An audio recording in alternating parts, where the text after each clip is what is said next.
رسول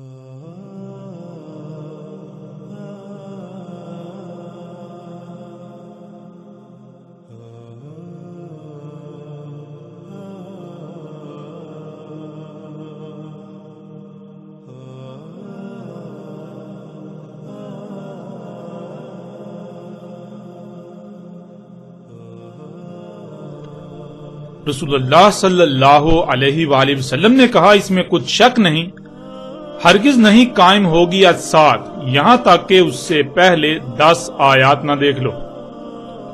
پس رسول اللہ صلی اللہ علیہ وآلہ وسلم نے یاد دلایا دخان اور دجال اور دابا اور سورج کا اس کے مغرب سے طلوع ہونا اور عیسیٰ ابن مریم صلی اللہ علیہ وآلہ وسلم کا اترنا اور یاجوج اور ماجوج اور 3 مقامات پر زمین کا دنسنا، مغرب سے دنسنا اور مشرق سے دنسنا اور جزیرۃ العرب سے دنسنا، اور آخر میں وہ آگ ہے جو نکالی جائے گی یمن سے۔ اس آگ کی طرف انسان ایسے اکٹھے ہوں گے تمہارے اکٹھے کیے جانے کی جگہ جیسے کتے کسی ہڈی پر اکٹھے ہوتے ہیں، یعنی خطہ شام میں دنیا کے لوگ اس آگ پر ایسے اکٹھے ہوں گے جیسے بھوکے کتوں کے سامنے ہڈی پھینکنے سے وہ اس پر اکٹھے ہو جاتے ہیں اور اسے حاصل کرنے کے لیے ایک دوسرے سے لڑتے، چیرتے، پھاڑتے، چیختے اور داڑتے ہیں۔ بالکل ایسے ہی خطہ شام میں انسان اس آگ کے حصول کے لیے اس کی طرف اکٹھے ہو جائیں گے اور اس کے حصول کے لیے کتوں کی طرح آپس میں لڑیں گے۔ ناظرین، اس روایت میں 10 آیات کا ذکر ہے جو کہ الساعت کی سب سے آخری اور بڑی علامات اور اشراط ہیں۔ محمد رسول اللہ صلی اللہ علیہ وآلہ وسلم نے الساعت کے قیام سے پہلے ان 10 آیات کے ظہور کا ذکر کیا۔ ان 10 آیات جو کہ علامات و اشراط سے ہیں، انہیں علامات و اشراط الکبریٰ کہا جاتا ہے، یعنی الساعت یا قیامت کی سب سے آخری اور بڑی علامات و اشراط۔ اور محمد رسول اللہ علیہ السلام نے انہی کے بارے میں کہا تھا کہ جب ان میں سے پہلی کا ظہور ہوگا تو یہ تمام کی تمام یکے بعد دیگر ایسے ظاہر ہوں گی جیسے کسی موتیوں کے ہار کا داغا ٹوٹ جانے سے موتی دڑا دڑ گرتے ہیں۔ ناظرین، ہم گزشتہ ایک ساتھ میں ان 10 علامات و اشراط الساعۃ الکبریٰ میں سے دجال، دعوت الارض اور دخان پر تفصیل کے ساتھ نہ صرف بات کر چکے بلکہ حق ہر لحاظ سے واضح کر چکے۔ اب ہمارا موضوع ہے وہ آگ جس کا ذکر اسی روایت میں موجود ہے جو کہ الساعت کی سب سے آخری اور بڑی علامات و اشراط میں سے ایک ہے۔ اس روایت میں رسول اللہ علیہ السلام نے کہا کہ آخر میں اس آگ کے حصول کے لیے انسان اس کی طرف ایسے اکٹھے ہوں گے جیسے بھوکے کتے کسی ہڈی پر اکٹھے ہوتے ہیں، جو اس کے حصول کے لیے آپس میں لڑتے ہیں، چیختے اور داڑتے ہیں۔ ناظرین، اس کے علاوہ بھی روایات کی کثیر تعداد موجود ہے جس میں رسول اللہ علیہ السلام نے اس آگ کو الساعت کی سب سے بڑی اور آخری علامات و اشراط میں سے جو سب سے پہلے ظہور پذیر ہوں گی ان میں اس کا ذکر کیا، جیسا کہ آپ سکرین پر نظر آنے والی روایت میں دیکھ سکتے ہیں۔ رسول اللہ صلی اللہ علیہ وآلہ وسلم نے کہا، وہ وجوہات جن کی بنا پر الساعت یعنی انسانوں پر آخری بڑی عظیم تباہی آئے گی، اس کی پہلی وجوہات میں سے وہ آگ ہے جو مشرق سے نکلے گی، یعنی مشرق سے نکالی جائے گی، یعنی اس آگ کا نکالا جانا پہلی اشراط الساعت میں سے ہے۔ لیکن اس آگ کے حصول کے لیے اس کی طرف دنیا کے انسانوں کا ایسے اکٹھے ہونا جیسے بھوکے کتے ہڈی کے حصول کے لالچ میں کسی ہڈی کی طرف دوڑتے ہیں، اس پر اکٹھے ہوتے ہیں، پھر آپس میں لڑتے، چیختے، چلاتے، دھاڑتے ہیں، ایک دوسرے کو کاٹتے ہیں، یہ سب سے آخر میں ہوگا۔ یعنی جب ایسا ہوگا تب الساعت کی یہ تمام 10 کی 10 آیات ظاہر ہو چکی ہوں گی۔ تو ناظرین، بڑھتے ہیں آگے اور آپ پر یہ واضح کرتے ہیں کہ وہ آگ کیا ہے، کہاں سے اور کیسے نکالی جائے گی، اس کے فائدے اور نقصانات کیا ہوں گے، ان سمیت جتنے بھی سوالات ہیں، اور محمد رسول اللہ علیہ السلام نے اس آگ کے بارے میں جو رہنمائی کی اس کو آپ کے سامنے بالکل کھول کھول کر واضح کرتے ہیں۔ تو ناظرین، اس وقت آپ کو سکرین پر روایت نظر آ رہی ہے۔ رسول اللہ صلی اللہ علیہ وآلہ وسلم نے کہا کوئی بھی ایسی ذات نہیں جس کی بات مانی جائے، جس کی غلامی کی جائے مگر اللہ۔ ویل ہے عرب کے لیے اس شر سے تحقیق جو آیا ہی چاہتا ہے۔ کھل گئی آج ردم یاجوج اور ماجوج کی، اس کے مثل اور دائرہ بنایا انگوٹھے اور شہادت کی انگلی سے۔ پوچھا گیا کہ کیا ہم ہلاک ہو جائیں گے اور ہم میں ہوں گے اصلاح کرنے والے؟ جواب دیا ہاں، جب خبث کی کثرت ہو جائے گی، یعنی جب غیر فطرتی اشیاء کی کثرت ہو جائے گی۔ ناظرین، القاریہ ہو، یاجوج اور ماجوج ہوں، فتنہ دجال ہو یا عربوں کے لیے دنیا و آخرت میں ہلاکت، ان سب کا بنیادی تعلق اس روایت میں بیان کر دیا گیا، اور وہ رسول اللہ صلی اللہ علیہ وآلہ وسلم نے اس شر کی طرف اشارہ کیا اور اس وقت کہا وہ شر قریب ہی آ گیا ہے۔ جب ہم قرآن میں اور روایات میں غور و فکر کریں، آخر الزماں کے حوالے سے تمام روایات کو جمع کریں تو اس کی جو ترتیب بنتی ہے ہم اسے آپ کے سامنے رکھیں گے، اس کی روشنی میں واضح کریں گے کہ وہ شر کیا تھا۔ یعنی ان روایات میں رسول اللہ صلی اللہ علیہ وآلہ وسلم نے بتایا کہ وہ شر جو عربوں کے لیے دنیا و آخرت میں تباہی کا باعث بنے گا وہ کیا شے ہے۔ اس روایت میں واضح ہو جاتا ہے کہ رسول اللہ صلی اللہ علیہ وآلہ وسلم نے اس شر کو یاجوج اور ماجوج کے کھلنے سے مشروط کر دیا اور کہا کہ آج یاجوج اور ماجوج کی ردم انگلی اور انگوٹھے کو ملانے سے جو دائرہ بنتا ہے اتنی کھل گئی، اور جیسے ہی وہ پوری کھل گئی تو عربوں کے لیے ایک شرط سے دنیا و آخرت میں ویل ہوگی۔ آئندہ ایک ساتھ میں جب بات کی جائے گی یاجوج اور ماجوج کے موضوع پر تو یہ بات بالکل صراحت کے ساتھ کھل کر واضح ہو جائے گی کہ یاجوج اور ماجوج نہ صرف کھل چکے بلکہ جو کچھ قرآن میں اور رسول اللہ صلی اللہ علیہ وآلہ وسلم کے الفاظ سے ان کے بارے میں ملتا ہے وہ سب یاجوج اور ماجوج نے انجام بھی دے دیا، اور اب تو وقت بالکل آخری پہر میں داخل ہو چکا ہے۔ ناظرین، جب یاجوج اور ماجوج کب کے کھل چکے تو پھر جس شر سے عربوں کے لیے ویل تھی، دنیا و آخرت میں عظیم ہلاکت، جس کے بارے میں رسول اللہ صلی اللہ علیہ وآلہ وسلم نے آگاہ کیا تھا، وہ شر بھی نظر آنا چاہیے اور اسے آج موجود ہونا چاہیے۔ ناظرین، اس شر کی نشاندہی کے لیے، اس شر کو بالکل کھول کر واضح کرنے کے لیے فتنوں سے متعلق روایات کو جمع کیا جائے تو نہ صرف بالکل ہر لحاظ سے اس شر کی وضاحت ہو جاتی ہے، وہ شر واضح ہو جاتا ہے، بلکہ کم سے کم فہم و عقل والے شخص کے لیے بھی اسے سمجھنے میں رائی برابر بھی مشکل پیش نہیں آتی۔ وہ شر کون سا تھا اور ہے، اس کا رسول اللہ صلی اللہ علیہ وآلہ وسلم نے مختلف پہلوں سے ذکر کیا اور اتنی صراحت کے ساتھ ذکر کیا کہ کم سے کم فہم انسان کے لیے بھی جاننا انتہائی آسان ہو جائے۔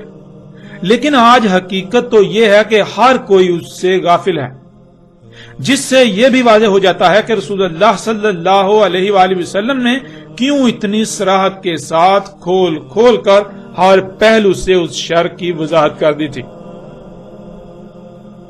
اور ناظرین، آپ باتیں ہیں ان روایات کی طرف اور ترتیب سے ان روایات کی روشنی میں حق آپ کے سامنے رکھتے ہیں۔ اگلی روایت سکرین پر آپ کو نظر آ رہی ہے، جس میں محمد رسول اللہ علیہ السلام کے الفاظ کچھ یوں ہیں۔ رسول اللہ صلی اللہ علیہ وآلہ وسلم نے عربوں کے لیے کہا، آگ کے حصول کے لیے تمہارا قصد کیا جائے گا، یعنی دنیا والے تمہارے پیچھے پڑیں گے، ان کا مقصد آگ کا حصول ہوگا، جسے حاصل کرنے کے لیے وہ کسی بھی حد تک جائیں گے، خواہ اس کے لیے انہیں کچھ بھی کرنا پڑے، خواہ اس کے حصول کے لیے تمہیں کشت و خون میں نہلایا جائے یا لالچ دے کر تم سے وہ آگ حاصل کی جائے، اس آگ کے حصول کے لیے تمہارے پیچھے پڑا جائے گا۔ وہ آگ آج اس وقت ٹھنڈی حالت میں پڑی ہے ایک وادی میں جسے برہوت کہا جاتا ہے۔ قرب قیامت ساتھ جو گیسیں انسانوں کو ڈانپ لیں گی وہ اسی آگ سے ہوں گی، اس میں عذاب علیم ہوگا، یعنی اس آگ کی وجہ سے انسانوں کے اپنے ہی اعمال کے رد عمل سے خارج ہونے والی گیسیں پوری دنیا کے انسانوں کو ڈھانپ لیں گی، اور ان کی وجہ سے انسانوں کو طرح طرح کی ہلاکتوں، مصیبتوں، پریشانیوں، بیماریوں، زلزلوں، طوفانوں اور سیلابوں سے طرح طرح کی تباہیوں کا سامنا کرنا پڑے گا۔ وہ آگ کھا جائے گی جانوں کو اور اموال کو، گھومے گی ساری دنیا میں 8 مرحلوں میں، اس آگ سے فضا میں اڑنے والی مخلوقات اڑیں گی، اور وہ آگ اڑے گی جیسے ہوا، اور وہ آگ اڑے گی جیسے بادل اڑتے ہیں۔ اس آگ کی حرارت کی شدت سے دن میں حرارت یعنی گرمی کی شدت بڑھے گی، یعنی نہ صرف اس آگ کی شدت دن میں سورج کی شدت سے سخت ہوگی، بلکہ اس آگ کی حرارت کی شدت کی وجہ سے دن میں سورج کی گرمی کی شدت بھی بڑھتی جائے گی۔ اس کے لیے ہوگا جو بھی آسمان اور زمین میں ہے، وہ ایسے انتہائی اونچی آواز میں گرجے گی جیسے بادل گرجتے ہیں، ہوگی مخلوقات کے سروں کے اوپر اور عرش سے نیچے، یعنی بالکل ایسے جیسے جب پرندے اڑ رہے ہوتے ہیں تو وہ مخلوقات کے سروں سے اوپر آسمان میں اڑ رہے ہوتے ہیں اور عرش کے نیچے۔ رسول اللہ صلی اللہ علیہ وآلہ وسلم سے پوچھا گیا، اے اللہ کے رسول صلی اللہ علیہ وآلہ وسلم، کیا وہ آگ اس وقت سلامتی ہوگی مومنین اور مومنات کے لیے؟ تو رسول اللہ صلی اللہ علیہ وآلہ وسلم نے جواب دیا کہ جس وقت اس آگ کے حصول کے لیے اربوں کا قصد کیا جائے گا، یعنی دنیا والے ان کے پیچھے پڑیں گے اور جو کچھ اس آگ کے بارے میں بتایا گیا وہ سب ہوگا، تو اس وقت دنیا میں مومن اور مومنات ہوں گے کہاں؟ اس وقت تو مومنون اور مومنات یعنی ایسے لوگ جو اللہ کی دعوت کو تسلیم کر کے اسی طرح اس پر عمل کریں، وہ کہاں ہوں گے؟ اس وقت ایسے لوگ ہوں گے ہی نہیں جو اللہ کے قانون میں مومن ہوں۔ اس وقت وہ لوگ جو خود کو مومنون اور مومنات سمجھ اور کہلا رہے ہوں گے وہ انتہائی برے ہوں گے، وہ گدھوں سے بھی برے ہوں گے۔ وہ اس طرح رستوں میں جنسی حاجات کو پورا کریں گے جیسے جانور رستوں چوراہوں میں جنسی حاجات کو پورا کرتے ہیں، اور ان میں کوئی شخص ایسا نہیں ہوگا کہ جو انہیں کہے کہ نہ کرو نہ کرو۔ ناظرین، وہ شر جس سے عربوں کے لیے دنیا و آخرت میں ہلاکت ہے، وہ شر کیا ہے؟ اس کی محمد رسول اللہ علیہ السلام نے بہت ہی صراحت کے ساتھ اور غیر معمولی طریقے سے وضاحت کر دی۔ رسول اللہ صلی اللہ علیہ وآلہ وسلم نے کہا، وہ شر آگ ہے جس کے حصول کے لیے انسان تمہارا یعنی عربوں کا قصد کریں گے، اس آگ کے حصول کے لیے تمہارے پیچھے پڑ جائیں گے، وہ تم سے اس آگ کے حصول کے لیے کسی بھی حد تک جانے سے گریز نہیں کریں گے۔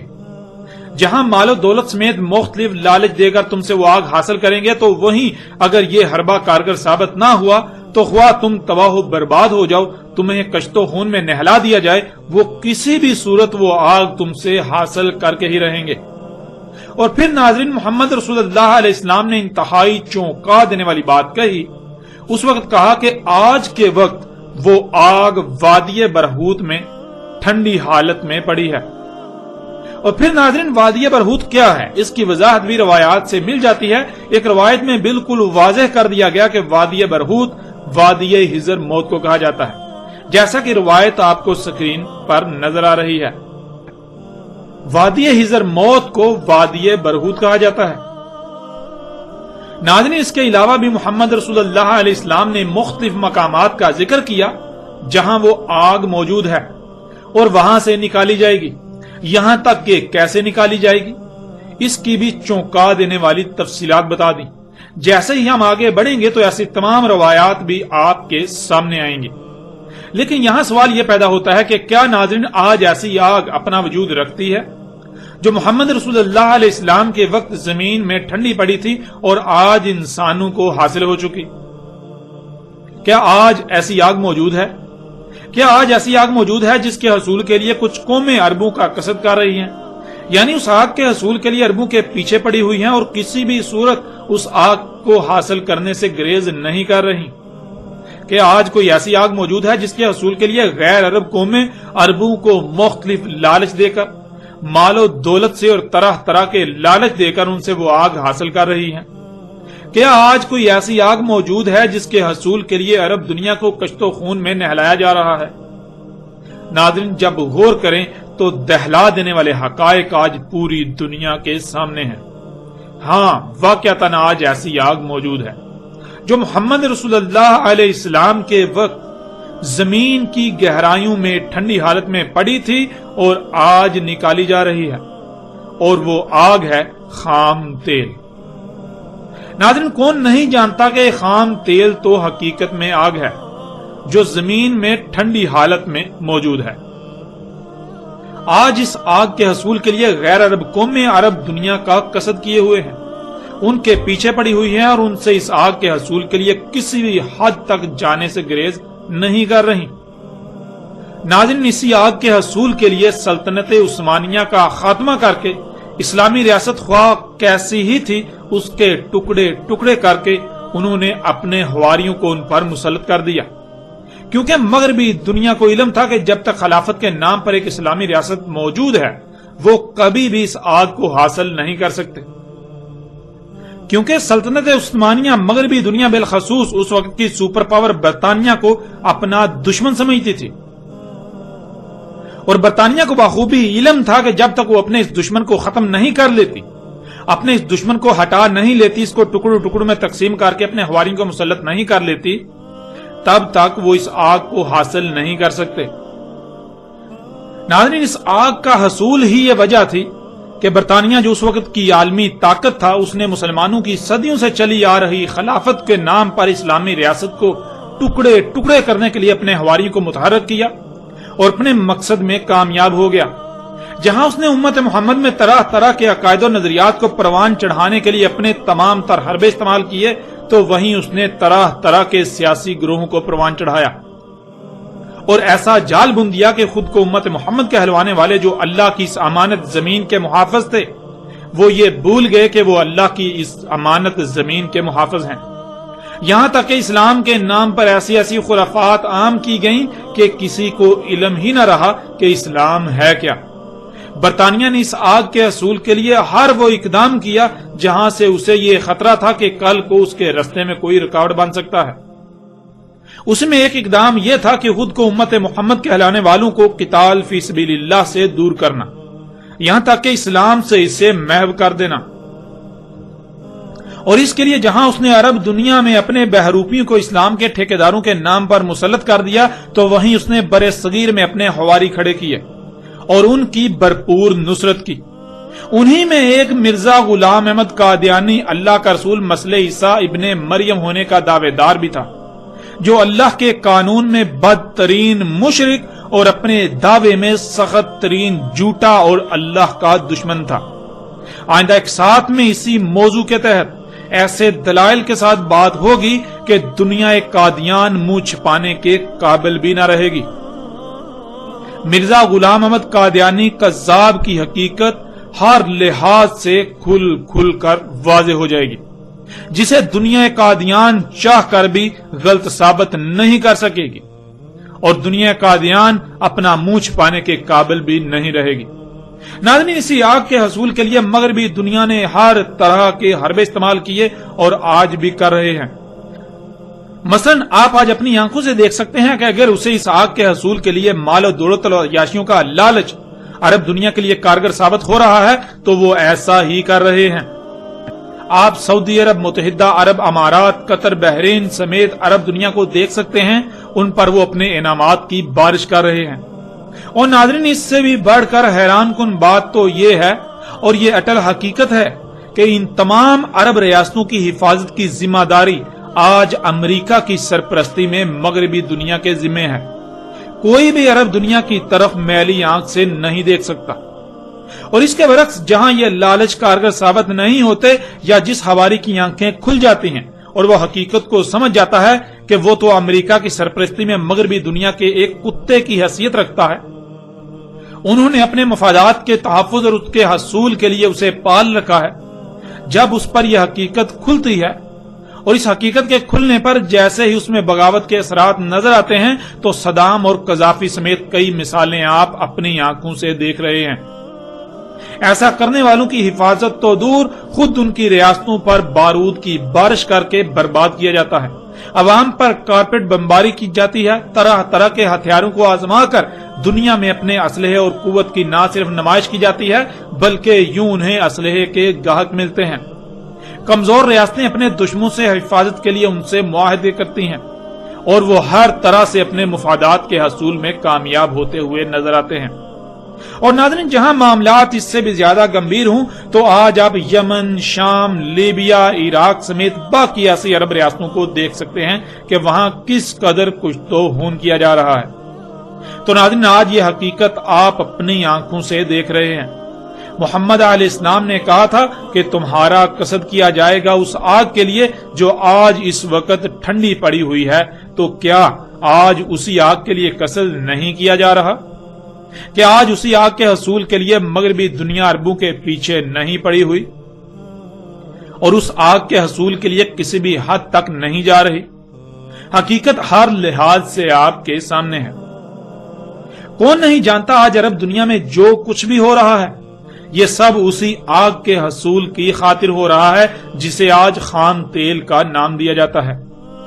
پھر ناظرین محمد رسول اللہ علیہ السلام نے اس آگ کی پہچان کے لیے جو رہنمائی کی، اس آگ کی پہچان کے لیے جو الفاظ استعمال کیے، وہ بھی انتہائی حیران کن اور چونکا دینے والے ہیں۔ جیسا کہ محمد رسول اللہ علیہ السلام نے کہا تھا کہ قیامت الساعۃ کی اشراط میں سے ایک شرط دخان، یعنی جو گیسیں انسانوں کو ڈانپ لیں گی وہ اسی آگ سے ہوں گی، اس میں عذاب علیم ہوگا۔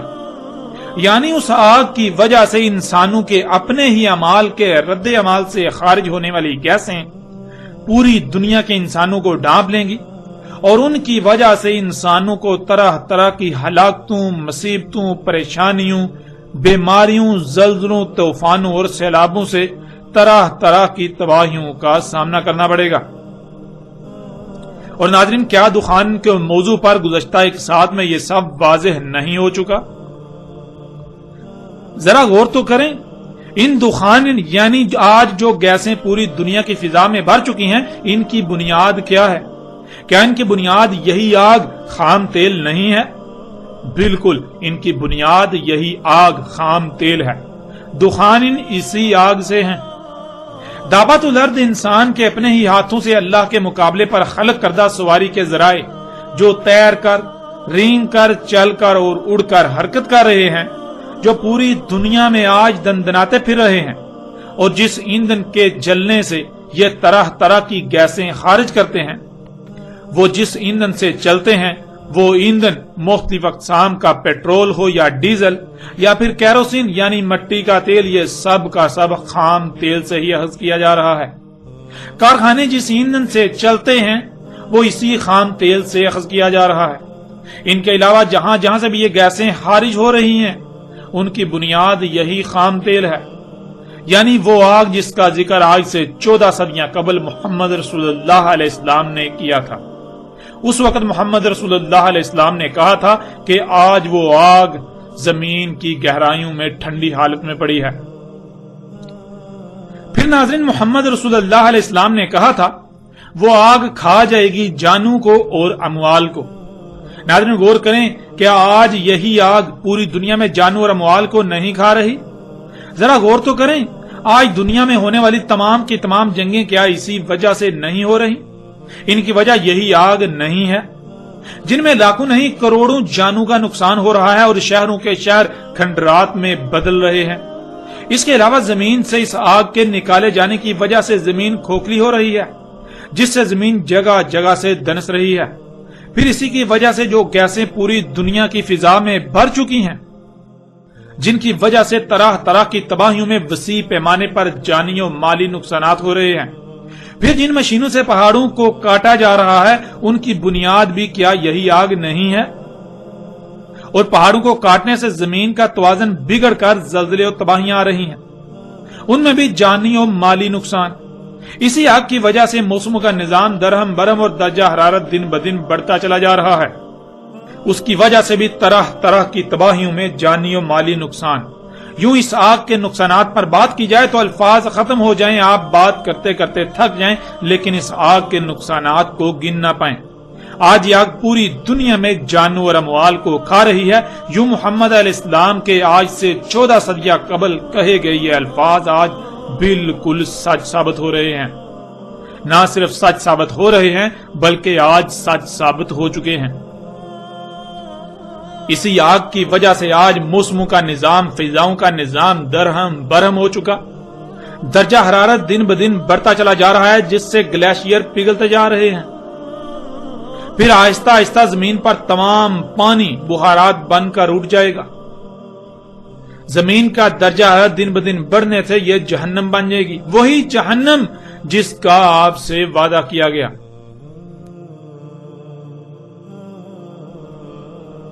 پھر ناظرین محمد رسول اللہ علیہ السلام نے کہا گھومے گی ساری دنیا میں 8 مرحلوں میں، اس آگ سے فضا میں اڑنے والی مخلوقات اڑیں گی، وہ آگ اڑے گی جیسے ہوا اور آگ اڑے گی جیسے بادل اڑتے ہیں۔ ناظرین آج یہ آگ پوری دنیا میں گھوم چکی، پوری دنیا میں دندناتی پھر رہی ہے۔ آج اسی آگ سے فضا میں اڑنے والی مخلوقات دابت الارض جہازوں اور ہیلی کاپٹروں کی صورت میں اڑ رہے ہیں۔ یہ حقیقت بھی آج آپ کے سامنے ہے۔ ناظرین غور کریں، جس ایندھن سے یہ جہاز اور ہیلی کاپٹرز وغیرہ اڑتے ہیں وہ ایندھن کہاں سے آیا؟ وہ یہی آگ ہی تو ہے جسے آپ خام تیل کہتے ہیں، اسی سے اخذ کیا جاتا ہے۔ ناظرین کیا آج یہ آگ ہوا کی طرح نہیں اڑ رہی؟ آج آپ پوری دنیا کی فضا کو دیکھیں، وہ اسی آگ سے بری ہوئی ہے۔ یعنی جن گیسوں سے پوری دنیا کی فضا بھر چکی ہے وہ اسی آگ سے ہی تو خارج ہو رہی ہیں۔ اور ناظرین کیا آج یہ آگ بالکل بادلوں کی طرح نہیں اڑ رہی؟ ذرا آپ کارخانوں کی چمنیوں کو دیکھیں اور سوچیں کہ آج سے 14 صدیاں قبل اس کا ذکر کرنا مقصود ہوتا تو کس طرح ذکر کیا جاتا؟ کیا اس سے بہتر کوئی اور الفاظ ہو سکتے تھے جو محمد علیہ السلام نے اس وقت استعمال کیے جب ان اشیاء کے بارے میں تصور کرنا بھی محال تھا؟ آج آپ اپنی آنکھوں سے اس آگ کو بادلوں کی طرح اڑتا ہوا دیکھ سکتے ہیں، یوں یہ حقیقت بھی آج آپ کے بالکل سامنے ہے۔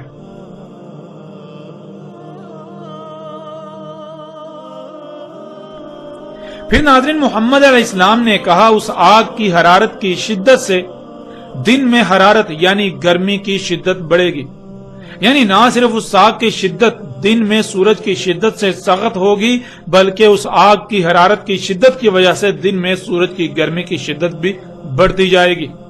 تو ناظرین ذرا غور کریں، کیا آج اسی آگ خام تیل سے خارج ہونے والی گیسوں کی وجہ سے درجہ حرارت دن بدن نہیں بڑھ رہا؟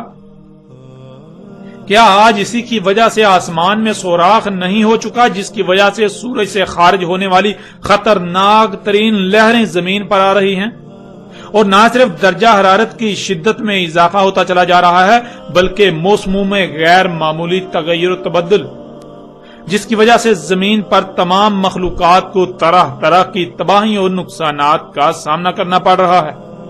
یوں ناظرین یہ حقیقت بھی آج آپ کے سامنے ہے، اور آج آپ اپنے اخبارات کو ٹٹولیے، آپ کو جگہ جگہ یہ خبریں ملیں گی کہ آج جو دنیا میں درجہ حرارت بڑھتا ہی چلا جا رہا ہے اس کی بنیادی وجہ یہی آگ ہے۔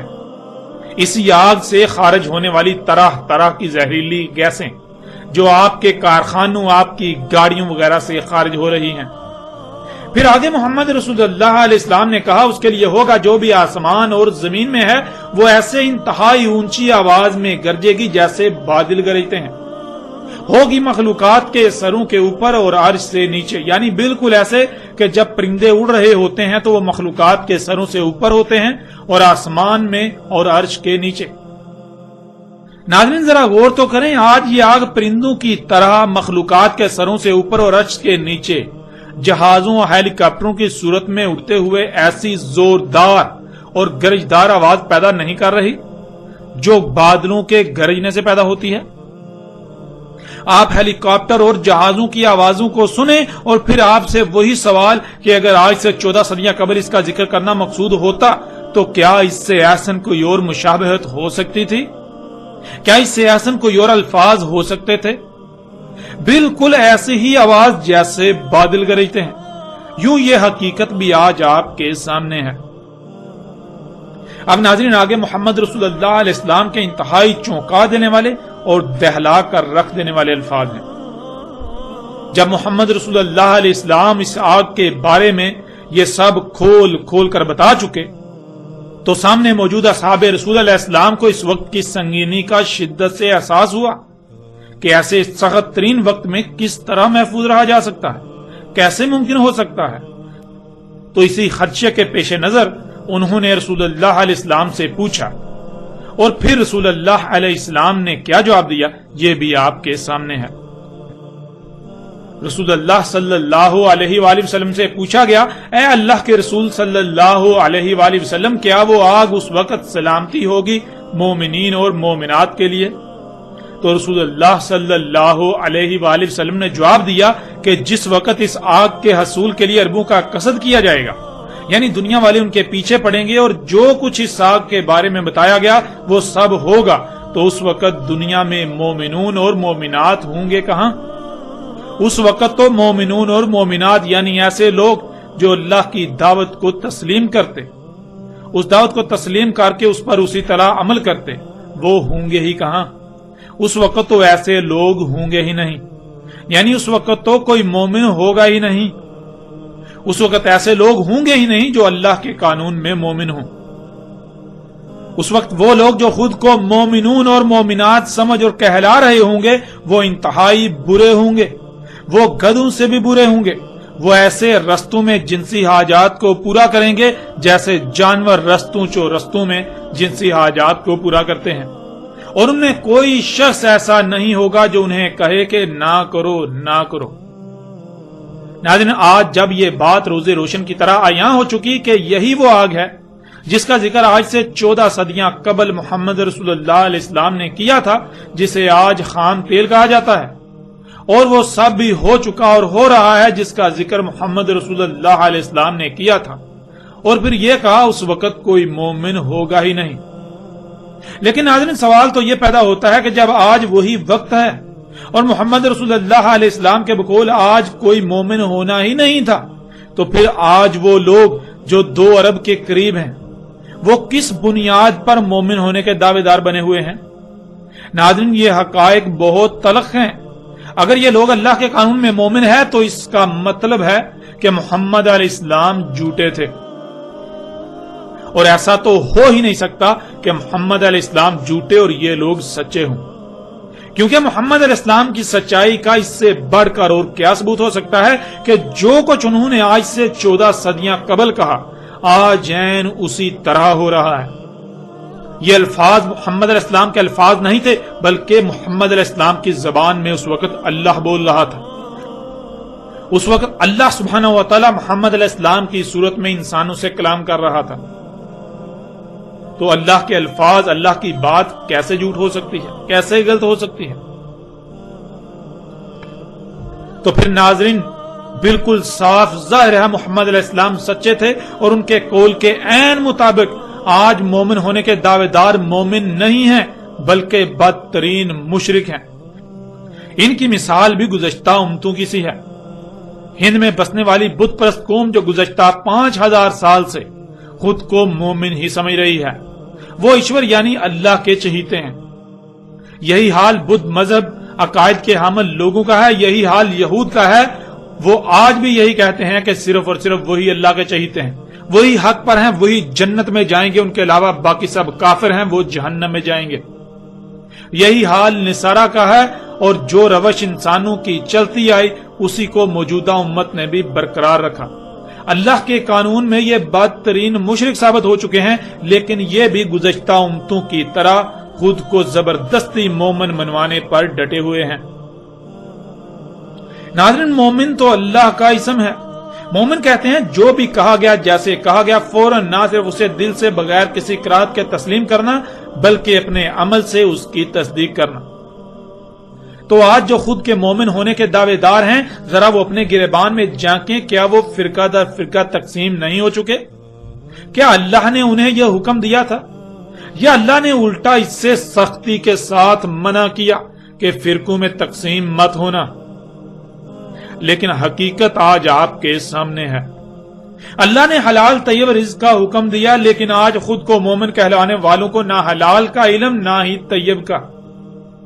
اللہ نے اپنی خواہشات کی اتباع کرنے سے سختی کے ساتھ منع کیا۔ جو خواہشات کی اتباع کرتے ہیں وہ مشرک ہوتے ہیں، ان کے لیے اللہ کے قانون میں ہدایت ہے ہی نہیں۔ لیکن آج خود کو مومن کہلوانے والے کیا کر رہے ہیں؟ ذرا غور کریں، وہ جو کچھ کھا رہے ہیں، جو کچھ پی رہے ہیں، جو کچھ ضروریات کے نام پر استعمال کر رہے ہیں، کیا اللہ نے اس سب کا حکم دیا، یا اپنی خواہشات کی اتباع میں ایسا کر رہے ہیں؟ حقیقت آج آپ کے سامنے ہے۔ اللہ نے قرآن میں بار بار بالکل کھول کر یہ بات واضح کر دی کہ دین فطرت پر قائم ہونا ہے، لیکن یہاں کسی کو فطرت کا علم ہی نہیں۔ اللہ نے کہا کہ اللہ کی خلق میں کسی بھی قسم کی کوئی تبدیلی مت کرنا، لیکن آج خود کو مومن کہلوانے والے بھی مفسدین کے ساتھ کندھے سے کندھا ملائے چل رہے ہیں اور اللہ کی مخلوقات میں تبدیلیاں کر رہے ہیں۔ اللہ نے فطرت پر توکل کرنے کا حکم دیا تو ذرا غور کیجئے، فطرت نے آپ کی سواری کی حاجت کو پورا کرنے کے لیے کن ذرائع کا وجود دیا اور کیا آپ انہی پر توکل کر رہے ہیں؟ فطرت نے تو گھوڑے، گدھے، خچر اور اونٹ کو اس مقصد کے لیے وجود دیا، لیکن آپ تو اس کے برعکس مصنوعی ذرائع پر توکل کر رہے ہیں، اور وہ بھی ان کے خلق کردہ جن کو دن رات کافر کافر کہتے ہوئے تھکتے نہیں۔ یعنی اللہ کافروں پر تو راضی، ان پر انعامات کی بارش کر رہا ہے اور اپنے غلاموں کو، مومنوں کو بھول چکا ہے۔ ذرا غور کریں اپنے اعمال میں، غور کریں کہ آپ مومن ثابت ہوتے ہیں یا پھر بدترین مشرک۔ ناظرین، حقیقت بہت تلخ ہے، اسے تسلیم کرنا آپ اپنی توہین سمجھیں گے، لیکن یاد رکھیں عنقریب آپ تسلیم کریں گے، لیکن تب کوئی فائدہ نہیں ہوگا۔ آج وقت ہے اپنی آنکھیں کھول لیجئے، ورنہ عذاب آپ کے سر پر آ چکا ہے۔ غور کریں یہ سب آج ہی آپ پر واضح کیوں کیا جا رہا ہے؟ آج سے پہلے ایسا کیوں نہ ہوا؟